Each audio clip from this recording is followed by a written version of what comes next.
Hello friends, आज हम बात करने जा रहे हैं कुछ महत्वपूर्ण प्रयोगों तथा आज्ञासूचक वाक्य अर्थात इम्पेरेटिव सेंटेंसेस के एक्टिव से पैसिव किस तरीके से बनाए जाते हैं, इनके बारे में हम चर्चा कर रहे हैं। सबसे पहले हम महत्वपूर्ण प्रयोगों के पैसिव बनाना सीखेंगे। उसके बाद इम्पेरेटिव सेंटेंस के पैसिव बनाना सीखेंगे। आइए हम चलते हैं। सबसे पहले हम प्रयोगों के बारे में जानकारी लेते हैं कि उनके पैसिव कैसे बनते हैं। अब हमारे सामने कुछ महत्वपूर्ण प्रयोग हैं। कुछ महत्वपूर्ण प्रयोगों कुछ महत्वपूर्ण प्रयोगों के पैसिव बनाना। और महत्वपूर्ण प्रयोग कौन कौन से हैं? यदि वाक्य में can, could, shall, should, will, would, may, might, must, is to, यहाँ से आगे ध्यान देना है, सब के बाद में टू लगा हुआ है। Is to, are to, am to, was to, were to, has to, have to, had to, will have to, shall have to, may have to, can have to, would have to, ought to आदि का प्रयोग है। अगर हमें can, could, shall, should या जिनके बाद में टू लगा हुआ है जैसे was to, were to, has to, have to, had to का प्रयोग है, तो पैसिव बनाते समय इन प्रयोगों के बाद केवल ध्यान रखना है बी लगाकर वर्ब की थर्ड फॉर्म लगाते हैं। केवल बी लगाते हैं। जैसे कैन है तो कैन बी, विल है तो विल बी, मे है तो मे बी, इज टू है तो इज टू बी आदि का प्रयोग करते हैं। अब हम इसे एग्जाम्पल्स के माध्यम से समझते हैं।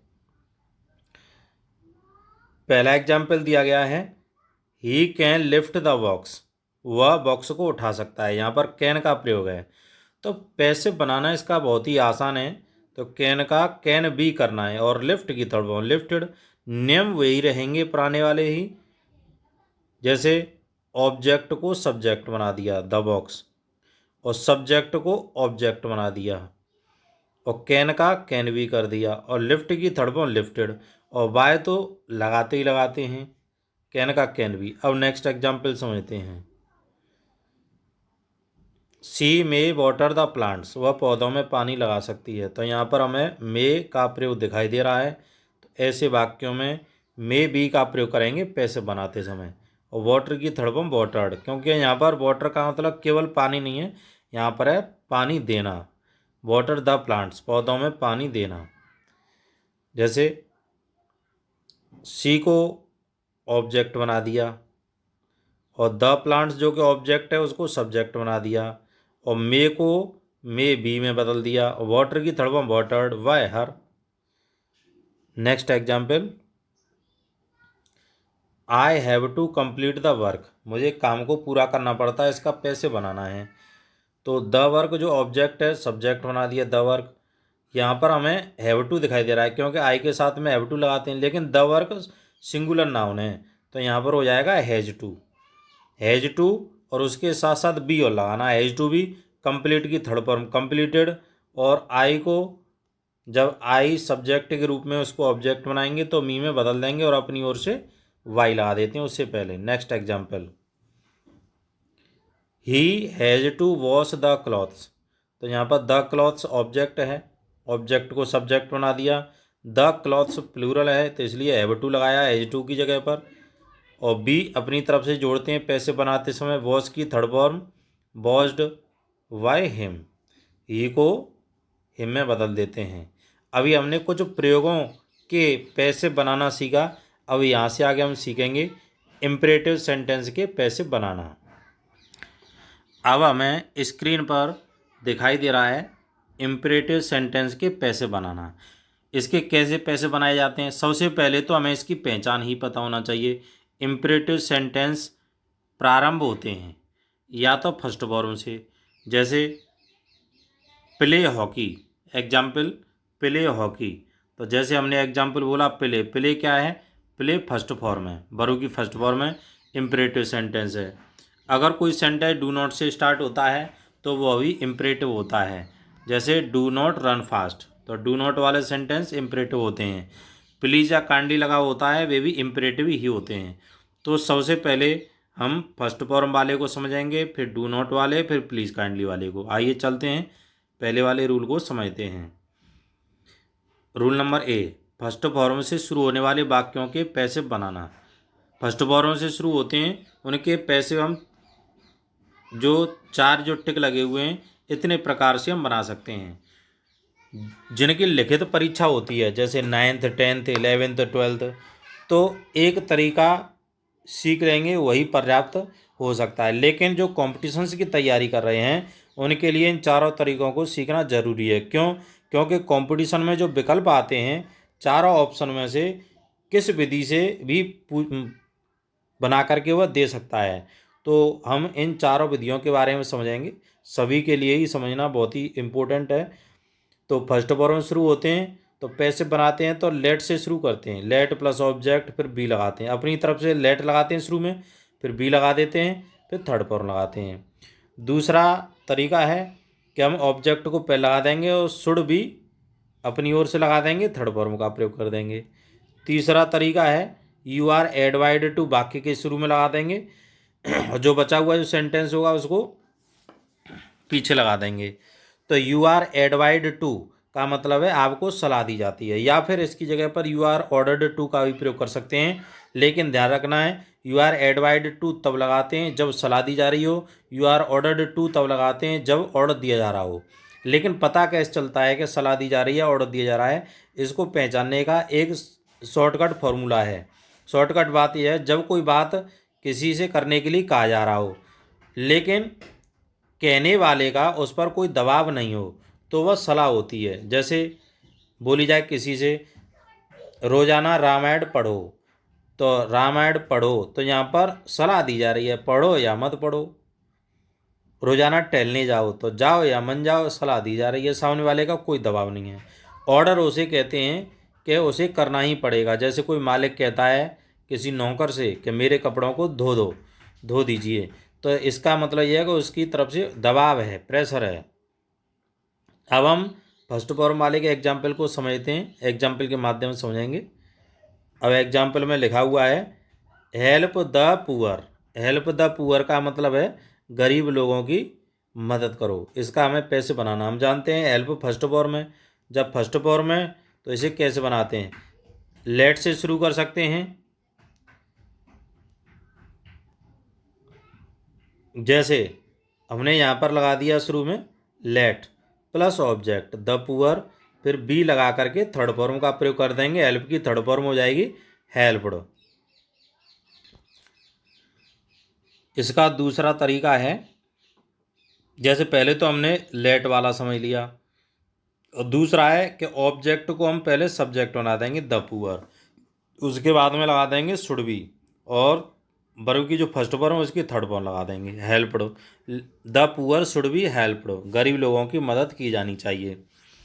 तीसरा तरीका है यहाँ पर हमें दिखाई दे रहा है जैसे help the poor, help first form है तो इससे क्या है सलाह दी जा रही, गरीब लोगों की मदद करो। सामने वाले से बोला जा रहा है वह हेल्प करे या न करे, उसके ऊपर कोई दबाव नहीं है, प्रेशर नहीं है, इसलिए सलाह है तो यू आर एडवाइड टू।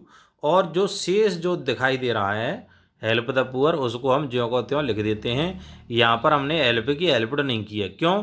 क्योंकि एडवाइड का जो प्रयोग है वह थर्ड फॉर्म ही लगी हुई है, इसलिए बाकी जो पैसिव वॉइस में किया गया है। तो अभी हमने यहाँ पर फर्स्ट फॉर्म से शुरू होने वाले वाक्यों के बारे में जानकारी ली। अब हम यहाँ से आगे नेक्स्ट रूल पढ़ेंगे बी नंबर, बी पॉइंट। लेकिन अभी एक एग्जाम्पल और समझ लेते हैं। अभी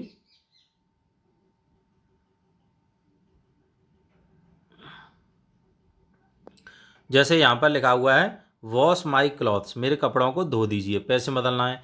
ये हमें पता है कि वॉश फर्स्ट फॉर्म है, जब फर्स्ट फॉर्म से स्टार्ट होता है तो लेट से शुरू करते हैं, लेट, और जो ऑब्जेक्ट है ऑब्जेक्ट को लिख दिया, अपनी तरफ से बी लगा दिया, थर्ड फॉर्म लगा दी, वॉश की थर्ड फॉर्म वॉश्ड। दूसरा तरीका है माई क्लॉथ्स, यानी ऑब्जेक्ट को सब्जेक्ट बना दिया और अपनी ओर से शुड भी लगा देते हैं, वॉश की थर्ड फॉर्म वॉश्ड का प्रयोग कर दिया। और तीसरी वाली विधि से जैसे यहाँ पर लिखा हुआ है क्वेश्चन है वॉश माई क्लॉथ्स, ये क्वेश्चन है और इसका आंसर कैसे बनेगा, वॉश माई क्लॉथ्स, कपड़ों को धो दीजिए। अगर ऑर्डर दिया जा रहा है तो यू आर ऑर्डर्ड टू लगा करके शेष जो सेंटेंस है उस सेंटेंस को ज्यों को त्यों लिख देते हैं। अब नेक्स्ट रूल की तरफ चलते हैं। अभी यहाँ पर रूल नंबर बी के बारे में बात करेंगे। अभी हमने फर्स्ट फॉर्म वाले वाक्यों के बारे में बात की थी और डू नॉट से प्रारंभ होने वाले वाक्यों के पैसिव किस तरीके से बनाए जाते हैं। जैसे हमने फर्स्ट फॉर्म में बात की थी कि फर्स्ट फॉर्म वाले को लेट से शुरू करते हैं। लेट को इस डू नॉट का पैसिव वॉइस बनाते समय भी वाक्य को हम लेट से शुरू करते हैं। बस हमें क्या करना होता है, नॉट लगा देते हैं, क्योंकि डू नॉट और डोंट नेगेटिव होता है इसलिए नॉट का प्रयोग करते हैं। और शुड नॉट बी का प्रयोग करके भी इसका पैसिव वॉइस बनाया जा सकता है। यू आर एडवाइड नॉट टू, या शुरू में यू आर एडवाइड नॉट टू लगा सकते हैं। यू आर एडवाइड नॉट टू का मतलब होता है आपको ऐसा काम न करने के लिए सलाह दी जाती है। You are ordered not to, आपको ऑर्डर दिया जाता है ये काम न करने के लिए।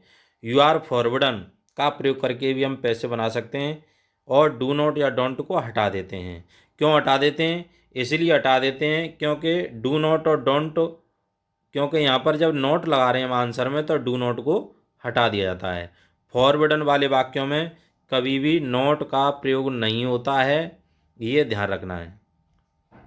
अब हम इसको एग्जाम्पल के माध्यम से समझते हैं। जैसे यहाँ पर एग्जाम्पल में लिखा हुआ है do not open the gate, gate को मत खोलो। इसका हमें पैसिव वॉइस में बदलना है। तो पहला तरीका लेट वाले से कैसे इसको सॉल्व करेंगे। डू नॉट आता है तो डू नॉट को तो हम हटा देते हैं, चाहे हम किसी विधि से सॉल्व करें। तो शुरू में लेट लगा दिया, लेट प्लस ऑब्जेक्ट को लगा दिया, let the gate not be. Not तो डू नॉट की वजह से लगाना पड़ता है। नॉट बी ओपन की third form opened, let the gate not be opened. या फिर शुड नॉट बी का प्रयोग करके भी कैसे बनाते हैं, ऑब्जेक्ट को सब्जेक्ट बना देते हैं। शुड नॉट बी ओपन की थर्ड फॉर्म यहाँ पर ओपनड लगा दे, डू नॉट को हटा दिया जाता है। नेक्स्ट इसका तरीका है सॉल्व करने का, यू आर एडवाइड नॉट टू, यू आर एडवाइड नॉट टू। और जैसा सेंटेंस हमें दिखाई दे रहा है, जो डू नॉट के अलावा बचा हुआ जो भाग है उसको लिख देते हैं open the gate. You are एडवाइड नॉट टू, जैसे अगर इसमें सलाह दी जा रही है do not open the gate, दरवाजे को मत खोलो, तो एडवाइड नॉट टू का प्रयोग कर दीजिए। You are ordered not to का प्रयोग तब करते हैं जब इसमें लग रहा है कि इसमें ऑर्डर का भाव है। लेकिन यहाँ पर हमें नहीं मालूम चल रहा है do not open the gate, gate को मत खोलो, तो यहाँ पर सलाह दी जा रही है तो एडवाइड नॉट टू का प्रयोग कर दो।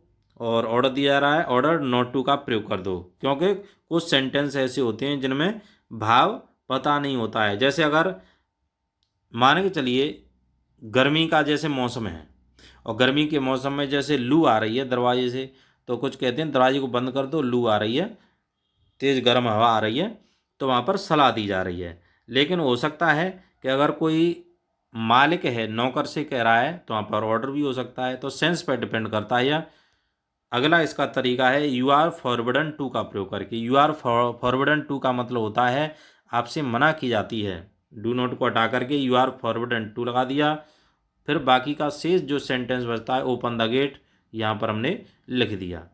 अब हम समझते हैं रूल नंबर सी को, क्योंकि अभी हमने फर्स्ट फॉर्म डू नॉट वाले का समझा। फर्स्ट फॉर्म और डू नॉट वाले में कोई भी अंतर नहीं होता है, केवल अंतर होता है बस नॉट का। फर्स्ट फॉर्म वाले में नॉट नहीं लगाते हैं, डू नॉट वाले में नॉट लगा देते हैं। फॉरवर्डन का जो प्रयोग है केवल डू नॉट से शुरू होने वाले वाक्यों में ही करते हैं, फर्स्ट फॉर्म वाले में नहीं करते हैं। आइए समझते हैं रूल नंबर सी को, समझते हैं तीसरे वाले रूल को समझते हैं। प्लीज या काइंडली वाले वाक्यों के पैसे बनाना। प्लीज या काइंडली को हटाकर वाक्य के शुरू में यू आर रिक्वेस्टेड टू लगा देते हैं। यहाँ पर हमने बताया प्लीज और काइंडली को हटा करके यू आर रिक्वेस्टेड टू लगाना है बस। यू आर रिक्वेस्टेड टू का मतलब है आपसे रिक्वेस्ट की जाती है, आपसे विनती की जाती है। प्लीज और काइंडली को हटा देते हैं। क्यों हटा देते हैं पैसे वॉइस बनाते समय? क्योंकि यू आर रिक्वेस्टेड टू का ही मतलब है कि आपसे रिक्वेस्ट की जाती है, और प्लीज़ का मतलब ही होता है कृपया आपसे रिक्वेस्ट की जाती है। तो एग्जाम्पल के माध्यम से समझते हैं। अब ये एग्जाम्पल से दिए गए हैं। प्लीज़ सिट डाउन, जैसा कि ऊपर बताया गया था कि प्लीज़ और काइंडली को हटा करके यू आर रिक्वेस्टेड टू लगाना है। प्लीज़ को हटा दिया, यू आर रिक्वेस्टेड टू, और शेष भाग बचा है यहाँ पर सिट डाउन, तो यहाँ पर हमने सिट डाउन लगा दिया। नेक्स्ट एग्जाम्पल है काइंडली। अगर काइंडली आता है उसको भी हटा देते हैं, यू आर रिक्वेस्टेड टू लगाकर जो बचा हुआ जो भाग है, काइंडली ग्रांट मी लीव, कृपया मुझे छुट्टी दे दीजिएगा। यू आर रिक्वेस्टेड टू, आपसे रिक्वेस्ट की जाती है, ग्रांट मी लीव, मुझे छुट्टी दे दीजिएगा। अभी हमने कुछ महत्वपूर्ण प्रयोगों जैसे कैन कुड, शैल शुड वगैरह और इम्परेटिव सेंटेंस के पैसिव के बारे में बात की।